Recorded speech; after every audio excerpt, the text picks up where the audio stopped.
मऊगंज जिले में माफिया और पुलिस अफसरों के गठजोड़ को ध्वस्त करना जरूरी है। आखिर जिले में माफियाओं में कानून का खौफ क्यों नहीं है, जहां जनता को सुरक्षा देने वाले खाकीधारियों पर हमला होना शुरू हो गया है। दरअसल 24 सितंबर को बराव में पुलिस की रात को दबिश में हमला किया गया था। हमला मादक पदार्थों के तस्करों पर लगातार प्रहार करने वाली एसडीओपी मऊगंज के खिलाफ शराब कोरेक्स की माफिया की साजिश नहीं तो और क्या था। कहा जा रहा है कि इस घटना की रीवा आईजी जांच कराएं तो पुलिस की भ्रष्ट कार्यशैली का बहुत बड़ा खुलासा हो सकता है। दरअसल जिले में एसपी रचना ठाकुर ने कानून व्यवस्था को सख्त बनाने के लिए माफिया राज के सफाई की कवायद शुरू की है, लेकिन जिले के पुलिस थाने में सीमित पुलिस बल अपराधियों से निपटने में ही बड़ी चुनौती है। तो वहीं पुलिस के जिम्मेदारों और माफियाओं गठजोड़ को तोड़े बगैर कर्तव्यनिष्ठ पुलिस अधिकारियों के लिए यह कदम उठाना बेहद खतरनाक और माफिया राज का खात्मा असंभव है। सूत्रों के हवाले से खबर है कि जिले में शराब और कोरेक्स के तस्करों के माफिया से मिले पुलिस के ही जयचंदों के मुखबिर की सूचना पर शाहपुर थाना क्षेत्र के बराव में अवैध शराब और कोरेक्स के अड्डे पर छापा मारने गई एसडीओपी के साथ पुलिस टीम पर हमला हुआ है। बराव में पकड़े गए आरोपी कृष्ण कुमार केवट उर्फ लल्लू केवट की पत्नी ने खुद स्वीकार किया कि उसका पति के अवैध शराब के कारोबार में लिप्त था, जिससे शराब और कोरेक्स के तस्करों के माफिया ने फंसाने के लिए उसके पति को घर में जबरन कोरेक्स रखने की बात संदेहास्पद है। लेकिन इसकी भी जांच के साथ भ्रष्ट पुलिस और माफिया द्वारा पुलिस के खिलाफ इस तरह से बड़ी साजिश रची गई कि देर रात हमलावर पहले से ही तैयार रहे हों। नाम क्या है? निर्मला देवी केवट। निर्मला देवी केवट जी, आप किस गांव के रहने वाले हैं? बराव का। बराव के। आप एसपी ऑफिस आई हुई हैं जी, बताइए क्या घटनाक्रम हुआ था कल? हमारे घर में घुसे 9 बजे लगे, हमारे पति को ले गए। अब के घुसे घुसा ना, कौन गया था आपके घर में? गाँव के गए और पुलिस लोग ले गए। गाँव के जो थे उनको पहचानती हैं आप? जी, क्या पंकु पटेल रहे और साथ में, और ठाकुर भी रहे। क्या नाम है उनका? का परिहार का नाम है, दिल्ली सिंह का। उनके साथ और कौन था? और बहुत थी था और सबको नहीं जानते थे। अच्छा, हाँ, साथ में पुलिस वाले भी थे? जी। फिर क्या हुआ? फिर ले गए घर में, हमारे जबरदस्ती ले गए घर में। तो हमारा मोबाइल भी लगे, पैसा भी लगे, लैकेट भी तोड़े ले गए, पैसा ले गए, 2 मोबाइल ले गए। किस लिए पुलिस गई थी आपके घर में? पुलिस शाम को गए, किस लिए? हम तो सो रहे थे। आप लोग ठेके की शराब बेचते हैं क्या? बेचते हैं, तो ठेकेदार तो जबरदस्ती हमारे घर में ले गए। कौन से ठेकेदार जबरदस्ती बिकवाते हैं ये बताइए? किस हौली के? अब किस हौली के? अब 2 हौली के तो ठेकेदार हैं, तब के कौन सी? अब हम सब ठेकेदार का नहीं जानते हैं। हौली बता दीजिए, किस हौली के शराब आप लोग बेचते थे? जगह के नाम बता दीजिए। पहाड़ी के। पहाड़ी की। हाँ जी। फिर कौन पूरी ये वारदात करवाया ये बता दीजिए। ये ठाकुर भी हैं और हमारे गांव में पटेल भी हैं। हाँ। तो वो करवाते हैं हमारे घर में, जबरदस्ती ले जाते हैं घर में, तो पूरे देते हैं, ले गए। जबरदस्ती आपसे शराब बिचवाई जाती है? नहीं, तो घर में ले गए, फंसावे खातिर ही ले गए हैं। अब कोरे से पूरे दिन ही फिर हमका बच्चन को फंसावे थे जबरदस्ती। और घर में हम पचे सो रहे थे तो लागे दरवाजा भी तोड़ दिया। पुलिस का आधी रात के गए तो का पता के मारिन। हाँ। अब डंडा से मारिन तो के लगा। अच्छा, डंडा हाँ। से पूरी मारपीट हो रही थी? हाँ, डंडा से मार रहे। कौन मार रहा था डंडा से?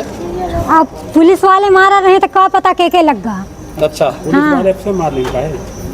अब मार ले तो क्या कहना है कि कौन ये तो पूरी घटना हाँ देखिए, करवाया? अंधारी रही तो का पता के लगा। आपके पति का नाम क्या है बता दीजिए? कृष्ण कुमार के। अभी वो कहाँ है? सर पता नहीं है कहाँ। फरार है? पता नहीं, अब हमका का पता कहाँ है। जो पुलिस के साथ लोग आए थे उनका आप नाम जानती हैं? अरे गांव के हैं तो और तो जानते हैं। और इनका हाँ, तो किसका किसका जानते हैं बता दीजिए? वो पंकु पटेल रहे और भी गांव में सब पूरा पटेल रहे। और इनका नहीं जानी तो और इनका जानी थे तो गए तो जबरदस्ती माने हमारे घर रहे होंगे। अरे रहे 25 आदमी रहे तो हमारे घर। कब से आप लोग ये हौली की शराब बेचते थे? पिछले कितने दिनों से? अरे अब ये मान ले 1 महीना हो।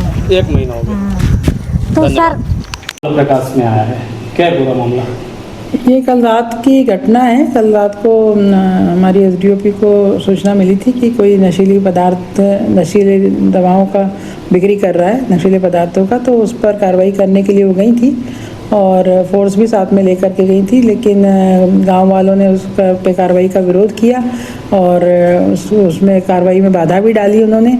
और उसके बाद में वहाँ पे पथराव वगैरह कर गए और हमारे जो फोर्स साथ में गया था उनके ऊपर हमला कर दिया, जिससे कि उन लोगों को चोट भी आई है। हमारे एक सब इंस्पेक्टर को और एक कांस्टेबल को चोट आई है।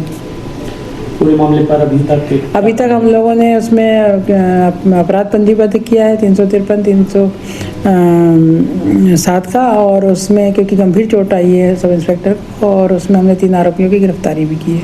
कुल कितने लोग पूरे घटना को कारित करने में सम्मिलित? उसमें 6 लोग तो अभी हैं नामजद उसमें, और उसके अलावा भी अन्य लोग हैं, क्योंकि पूरे वहाँ पे पूरे मोहल्ले ने उसमें हमला कर दिया था, तो उसमें अन्य लोग भी हैं। बरामदों की संबंधित महिलाएं एसपी ऑफिस पहुंचकर आरोप लगाया कि हम देसी शराब दुकान की शराब बेचते थे, कोई अवैध काम नहीं करते थे। नहीं, ये वो क्या कह रही हैं इसके बारे में मुझे जानकारी नहीं है। जो पुलिस गई थी वो नशीले पदार्थ की बिक्री की सूचना पे ही गई थी कार्रवाई करने के लिए। अभी कितने लोगों की गिरफ्तारी हो पाई है? 3 आरोपियों की गिरफ्तारी हुई है। क्या नाम है? नाम मैं देख के बता देती हूँ आपको। सुना आपने, मऊगंज जिले में भारी पुलिस बल की कमी से जूझते पुलिस थानों के बीच एक्शन में पुलिस अधीक्षक रचना ठाकुर ने एक सख्त रणनीति तैयार की है। उनका फोकस माफिया राज को खत्म करने और अपराधियों की कमर तोड़ने पर है। इसी के तहत मुखबिर की सूचना पर कार्यवाही नशीले पदार्थों के अड्डे पर दबिश देने शाहपुर थाना की पुलिस देर रात ग्राम पंचायत बराव पहुंची थी, जहां पर ग्रामीणों ने पुलिसकर्मियों के ऊपर ही पथराव कर दिया, जिसमें शाहपुर थाना में पदस्थ रहे थाना प्रभारी बीसी विश्वास को गंभीर रूप से चोटें आई और कुछ अन्य पुलिसकर्मी भी पथराव में घायल हुए।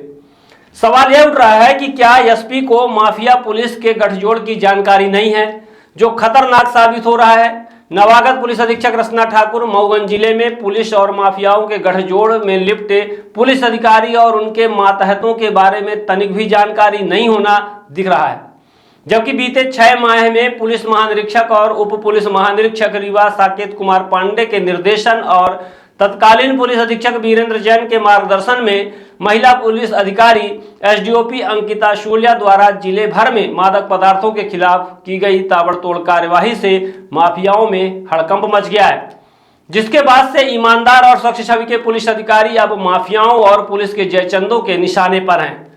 बता दें कि मऊगंज में नशे की लत में फंसे युवाओं के भविष्य पर मऊगंज विधायक प्रदीप पटेल ने चिंता व्यक्त की और शुक्रवार को मुख्यमंत्री मोहन यादव और पुलिस महानिदेशक भोपाल सुधीर सक्सेना को पत्र लिखा है।